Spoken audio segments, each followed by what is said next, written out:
غوث اعظم کا ولیوں میں وہی مقام ہے جو نبیوں میں رسول کریم کا مقام ہے۔ حضرت غوث پاک رضی اللہ تعالیٰ عنہ کو اللہ نے بڑے اعزازات سے نوازا۔ ایک اعزاز اللہ نے یہ دیا کہ ماں کی طرف سے حسینی ہے، باپ کی طرف سے حسنی سید، نانا بھی اللہ کے ولی، دادا بھی اللہ کے ولی، پھپھی بھی اللہ کی بہت بڑی ولی ہے، بہت بڑی ولی۔ والد گرامی، آپ نے وہ سیب والا واقعہ تو بڑا ہی سنا ہوگا، اس طرف تو میں نہیں جاتا۔ ماں بھی اللہ کی بہت بڑی ولی ہے۔ یہ اللہ نا اسباب بناتا ہے، خود ماحول بناتا ہے۔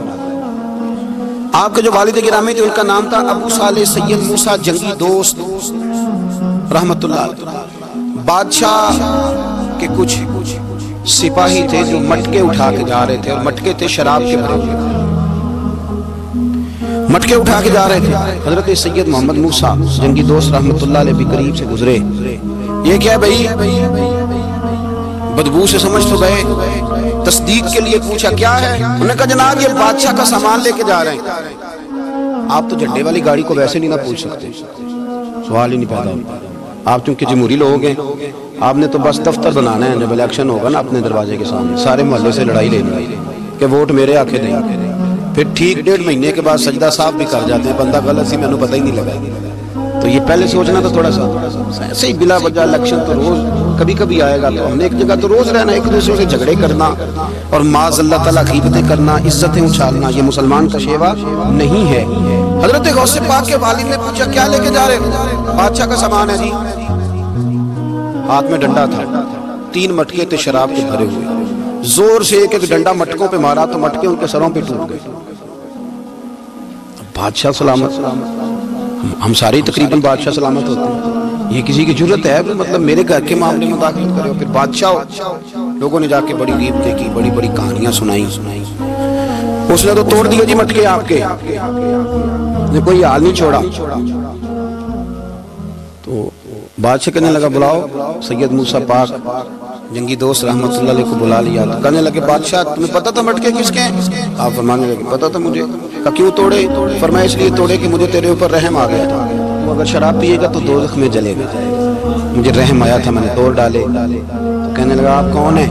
آپ فرمانے لگے میں محتسب ہوں، میری حساب کتاب لینے کی ڈیوٹی ہے، محتسب ہوں، غلط آدمی کا حساب کروں گا۔ بادشاہ کہنے لگا کس نے ڈیوٹی لگائی آپ کی؟ فرمانے لگے میری ڈیوٹی میرے رب کریم نے لگائی، میری ڈیوٹی اللہ نے لگائی۔ تأمرون بالمعروف وتنہون عن المنکر، مسلمان کے ذمے ہے اچھائی کا حکم دے گا، برائی سے روکے، یہ ذمہ داری ہے میری، اللہ نے ڈیوٹی لگائی ہے۔ بادشاہ پہ اتنا روب طاری ہوا کہ کہنے لگا حضور آپ کی بڑی مہربانی، آپ نے یہ کام کیا۔ کہنے لگا جناب اگر آپ اجازت دیں تو میں بھی آپ کو محتسب نہ بنا دوں، آپ میرے وزیر بن جائیں، کوئی بندہ اس طرح کا کام کرے تو اسے روکے۔ آپ فرمانے لگے نہیں تو اپنی نوکری سنبھال کے رکھ، جسے اللہ ڈیوٹی پہ لگائے اسے پھر بندوں کی ڈیوٹیاں نہیں کرنے چاہیے۔ یہ احساس اللہ نے انہیں دیا، نشان رب کریم نے عطا فرمایا۔ ان کے صاحبزادے تھے حضرت غوث پاک جی رضی اللہ تعالیٰ عنہ۔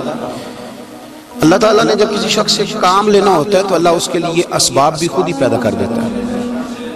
علامہ اقبال اپنے استاد کی بڑی قدر کرتے تھے، شمس العلماء کی۔ تو ایک دن حضرت شمس العلماء سے کہنے لگے استاد جی آپ کی مہربانی سے پڑھ گیا ہوں۔ تو فرمانے لگے پتر تیری کلاس میں تو 250 لڑکا تھا، میری مہربانی تو سب پہ تھی پر سارے تو اقبال نہیں پڑھے۔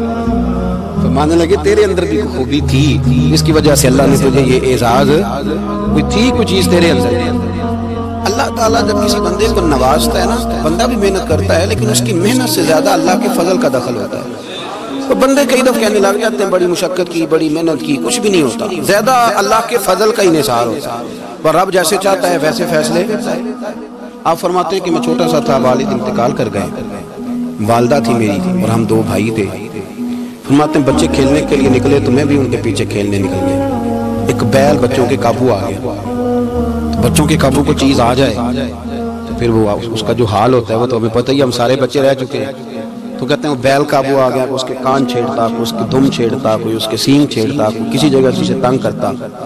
مختلف بچے اس کو نا دم سے پکڑ کے ہلاتے، بیل بھاگتا۔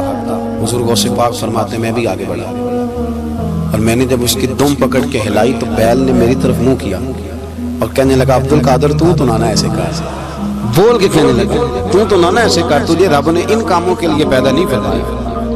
آپ فرماتے ہیں مجھے اتنا خوف طاری ہوا، بیل کو بولتے دیکھا تھا پہلی دفعہ، بیل کو۔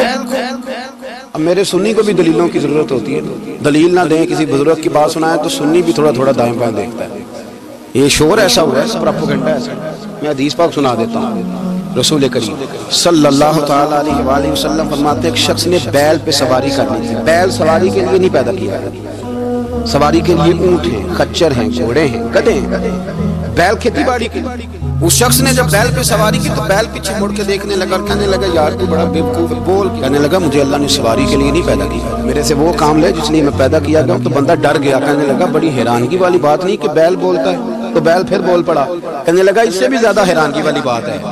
اس نے کہا وہ کیا؟ کہنے لگے مدینے میں نبی پاک آ گئے ہیں اور تو نے ابھی تک کلمہ ہی نہیں پڑھا، یہ اس سے بھی زیادہ حیرانگی والی بات ہے۔ جامع المعجزات میں حدیث موجود ہے، حضور آ گئے اور تو نے کلمہ ہی نہیں پڑھا۔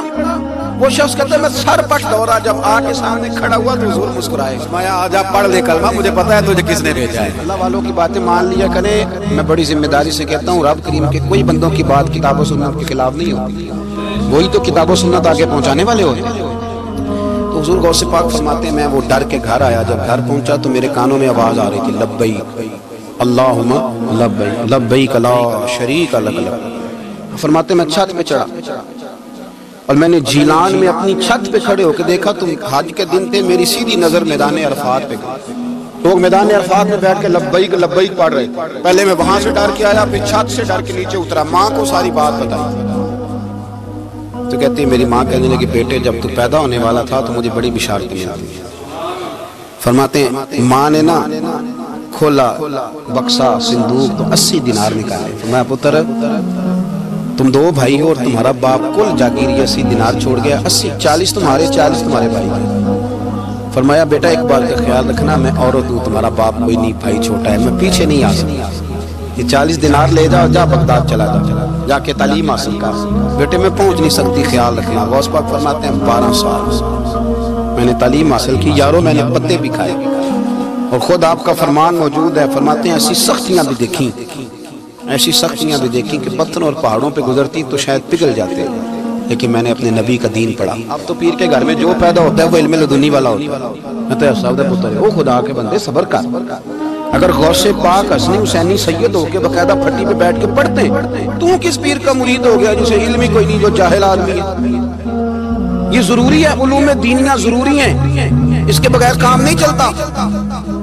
غوث پاک رضی اللہ تعالیٰ عنہ کی آپ پوری زندگی پڑھ کے دیکھ لیں، غوث پاک تمام اولیاء کے امام ہیں، ساری زندگی۔